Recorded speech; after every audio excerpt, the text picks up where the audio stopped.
Yang saya hormati, hari ini kami bersama-sama dengan Eni, ada yang saya hormati Pak Kiro Antonio Pelgera.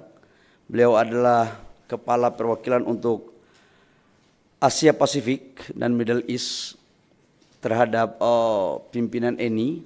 Ini kita di SDM semua lengkap, ada Wamen, ada Sekjen, ada Kepala BPH Migas, Sekjen Den, semua Dirjen ada di sini, Kepala SKK Migas, Pak Dirjen Migas.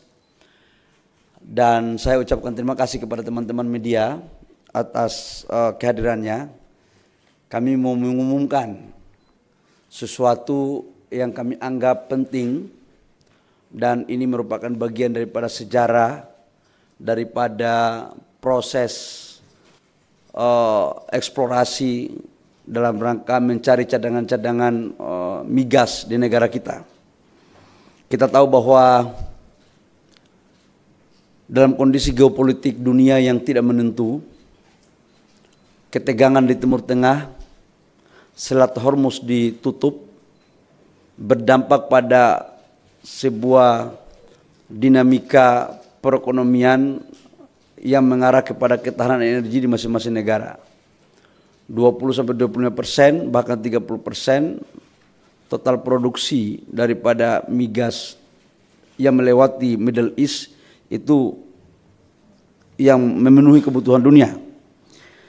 Nah, kita sendiri, teman-teman, bahwa setiap tahun konsumsi kita 1,6 juta barel per day dan lifting kita baru mencapai 605.000 barel per day di tahun 2025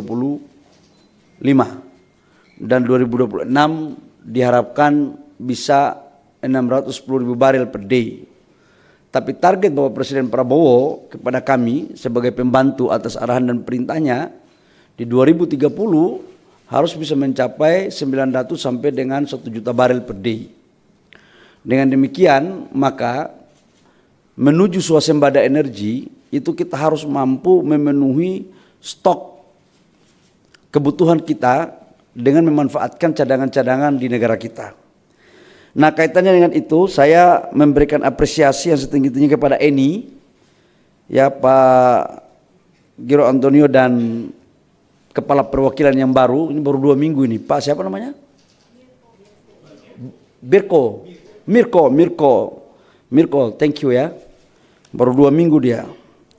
Nah, saya mau mengumumkan teman-teman bahwa Eni baru mendapatkan satu wilayah kerja baru, Giant, dari blok Geliga yang menghasilkan 5 triliun cubic feet untuk gas dan kita mendapat kondensat kurang lebih sekitar 300 juta barel minyak ekuivalen. Dengan demikian, maka Eni pada 2028 itu bisa kita maksimalkan mencapai kurang lebih sekitar 2000 mm untuk gas. Sekarang produksinya kurang lebih sekitar 600 sampai 700. Nanti di 2028 kita akan berkembang di sekitar kurang lebih 2000 mm. Di 2030 itu akan kita kembangkan menjadi 3000 mm. Jadi ini sesuatu yang luar biasa sekali. Ini Giant. Dan dengan demikian selain daripada gas, kita juga menemukan nanti di 2028 itu kita sudah mulai produksi kondensat itu kurang lebih sekitar 90.000 barel dan di 2029-2030 itu bisa nambah lagi menjadi 150.000 barel. Ini adalah strategi untuk bagaimana gas kita tidak kita lakukan impor dari negara manapun, kita harus memenuhi kebutuhan dalam negeri kita dan gas ini kita akan dorong untuk industri hilirisasi. Dan yang kedua, ini akan mengurangi impor crude kita dengan penambahan kondensat kurang lebih sekitar 90 sampai 150 ribu barel nanti pada tahun 2030. Nama bloknya saya ulangi ya, Kelegia, ini di Kalimantan Timur. Ini di Kalimantan Timur. Yang petanya, ada petanya sini enggak? Petanya itu kurang lebih sekitar di atas 12 mil dari daratan Kalimantan Timur. Yang kedua, saya juga menyampaikan kepada teman-teman bahwa sebelum ditemukan yang blok Kelegia, kita juga menemukan blok gula. Nah, blok gula ini menghasilkan kurang lebih sekitar gas 2 triliun kubik feet dan 75 juta barel kondensat ekuivalen dengan 75 juta tadi. Maka totalnya untuk gas dari dua blok ini, Kelegia dan gula, itu menghasilkan 7 triliun kubik feet yang akan mulai berproduksi 2028 dan 3.750.000 barel daripada konsentrat ekuivalen dengan minyak. Nah, saya pikir teman-teman ini adalah bagian strategi. Ini baru satu ya, ini ya. Kita belum bicara tentang blok Abadi Masela. Kita juga belum berbicara tentang blok yang lain. Jadi kami sekarang di Kementerian SDM itu berpikir seperti, ya ibarat main bola itu seperti Barcelona, bertahan dan menyerang. Jadi kita mempertahankan produksi lifting yang ada, tapi juga kita menyerang untuk mencari potensi-potensi yang baru. Nah, diharapkan nanti di 2029, 2030, apa yang menjadi perintah Bapak Presiden untuk bisa kita mencapai lifting kita di angka 900.000 sampai 1 juta, dengan ini saya pikir semakin hari semakin mulai membuahkan hasil. Karena sekarang 610.000, 2027 akan naik lagi, kemudian 2028 tambah 90.000, kemudian 2029, 2030 akan tambah lagi sekitar 150.000. Jadi insya Allah lah, ini memang butuh perjuangan keras. Saya pikir teman-teman dengan demikian, maka kami dapat memastikan bahwa untuk produksinya, saya tadi bicara sama pimpinan Pak Kairo, ini akan kita memanfaatkan optimalisasi terhadap pasar domestik. Selain itu memang kita akan menyisihkan sebagian untuk pasar ekspor. Karena kita juga butuh pasar luar.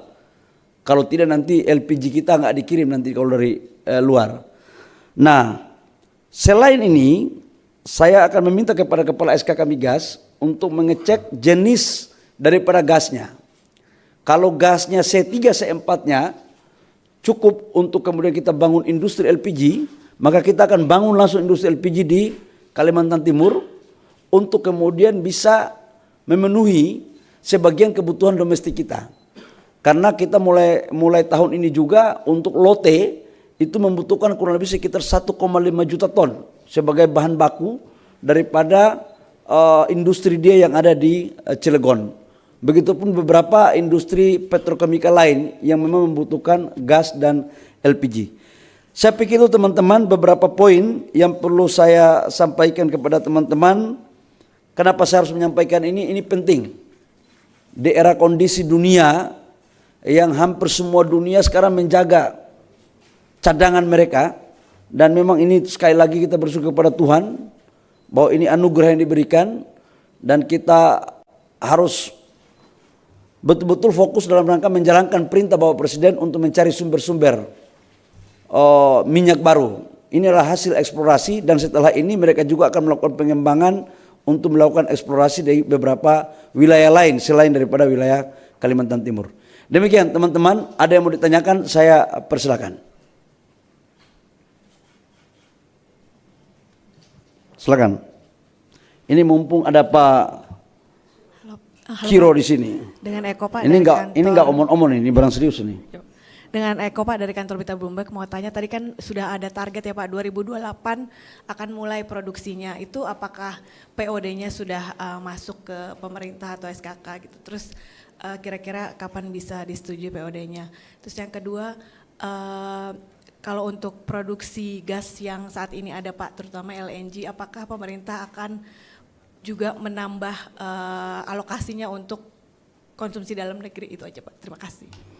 Kalau POD-nya udah selesai, bahkan sekarang sebagian udah tender. Ya Pak Joko ya.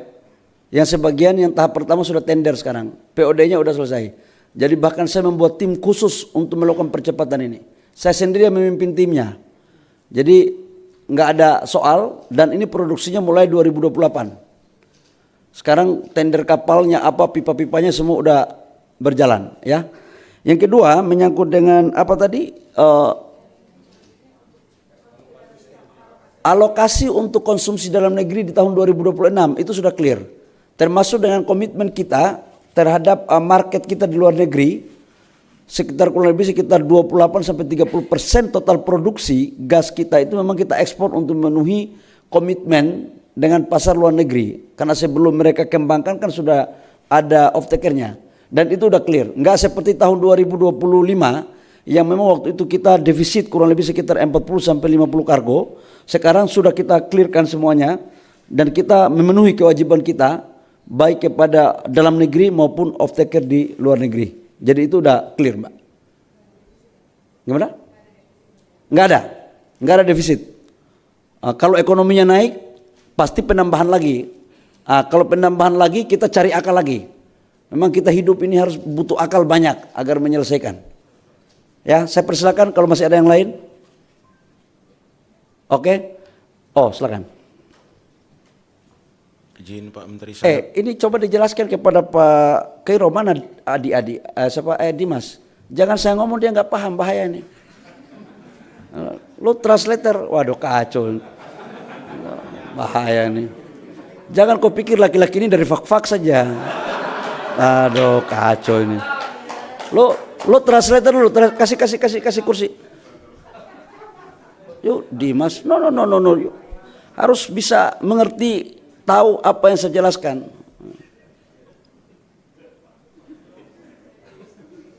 Udah bisa Dimas? Sudah bisa lanjut? Silakan. Kau terjemahkan apa juga yang dia tanya. Dia ini bukan laki-laki lahir fak-fak terus paham semua hal. Ya Pak, saya Bernard Pak dari petromindo.com Pak. Mau klarifikasi Pak. Itu tadi blok Geliga atau sumur Geliga Pak? Yang kedua, Blok Geliga. Itu bloknya Isganal, tapi bloknya Geliga Pak. Geliga. Sumurnya apa Pak yang Discovery Pak? Pak, itu mesti saya jadi staf kapal SKK Migas baru saya ini. Yang jelas bloknya blok Geliga, nanti sumurnya nanti kita kasih nama sumur, tergantung Bapak mau sumur apa. Ya.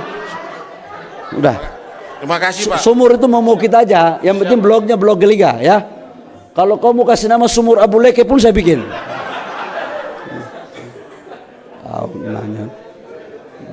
Oke, silakan, ada yang mau tanya lagi? Silakan.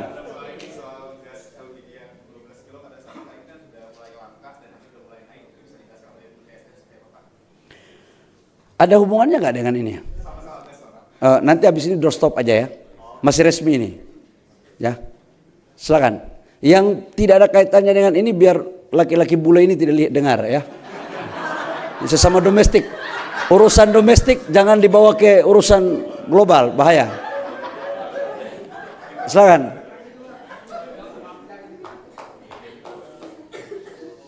Kasih mic.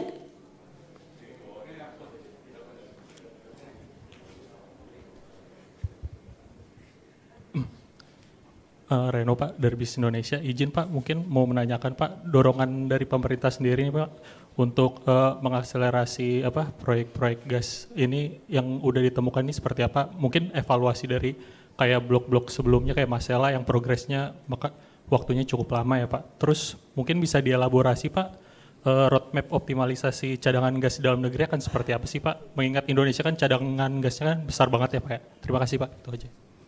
Yang pertama, makasih ya Pak, dari media Indonesia ya. Oh, Bisnis Indonesia. Hari ini saya keluar di artikel apa, bisnis atau di media ya. Aku lihat foto aku gagah betul hari ini. Sekali-sekali melihat muka sendiri. Jadi yang pertama, apa sih yang dibutuhkan akselerasi dari pemerintah untuk mendorong agar ini percepatan? Sebagai bentuk keseriusan daripada pemerintah, saya meminta kepada Kepala SKK Migas dan Wamen untuk langsung mengasistensi secara teknis. Dan ketuanya langsung saya yang pimpin. Ini bukan lagi akselerasi, ini kakaknya akselerasi ini. Kenapa? Kami kan menganggap ini sangat penting. Di tengah kondisi kayak begini, ini dibutuhkan survival mode. Tidak ada kata untuk memperlambat. Hanya ada satu kata, mempercepat. Kalau ada aturan yang menghambat, kita percepat. Kalau yang susah, kita mencoba untuk memediasi. Kalau ada staf yang memperlambat, kita rumahkan. Supaya jangan membuat gerakan tambahan. Kita ini nggak main-main, urusan energi ini nggak main-main. Yang kedua, menyangkut dengan peta tentang energi, nanti forum khusus ya, saya jelaskan tentang kondisi gas kita nanti ke depan. Yang penting saya umumkan untuk Eni. Yang ketiga, saya harus mengapresiasi kepada Eni. Jujur aja, saya itu kan orangnya objektif aja. Kalau bagus saya akan bilang bagus. Kalau nggak bagus saya akan bilang nggak bagus. Ini berbeda dengan Impex. Kalau mereka ini kerjanya dulu cepat, tak, sudah hasilnya lapor. Nah, kalau yang lain ini omong dulu, tidak tahu hasil kapan. Makanya kita butuh langkah-langkah taktis. Itu, jadi saya mengapresiasi lah. Dan ini adalah kolaborasi yang baik. Mereka juga melakukan kerjasama dengan Pertamina. Saya minta untuk mereka juga harus ada kolaborasi dengan Pertamina. Selain itu kita harus memberikan opsi juga untuk mereka membuat kerjasama dengan perusahaan-perusahaan lain di luar Indonesia yang bisa berkolaborasi dalam rangka percepatan untuk bagaimana mengeksekusi dan meningkatkan lifting terkait dengan produksi. Begitu. Saya pikir cukup ya. Saya tahu kalian tunggu saya doorstop toh. Ada yang mau ditanyakan ke Pak Siro? Nggak ada? Oke, Pak Siro, sini kita foto di sini biar mereka lihat. Joko sini, kepala saya. Look, you kan biar.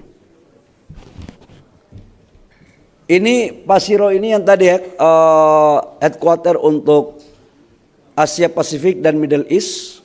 Kemudian ini adalah perwakilan Eni yang baru. Pak siapa namanya? Mirko Araldi. Kalau yang ini kepala SKK Migas, kepalanya udah botak terus.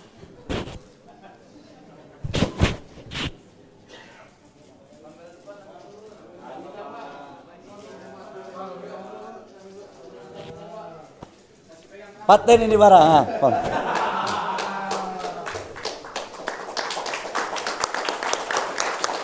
Thank you.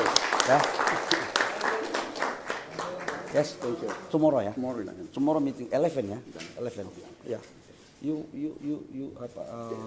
tim teknis all. Ya. Okay. Tomorrow. Marco. Oke, makasih. Itu yang resminya. Sekarang yang tidak resmi saya ke situ.